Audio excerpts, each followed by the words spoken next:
Look, the right course for America's government, we're talking about the role of government, is not to become the economic player. The last player that can step forward is government.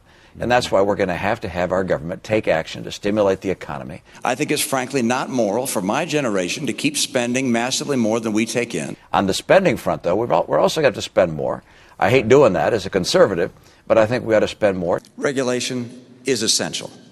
You can't have a free market work if you don't have regulation. But I'm going to cut back on regulation. I'm going to put a cap on regulation. Because I want to bring back housing. Don't try and stop the foreclosure process. Let it run its course and hit the bottom.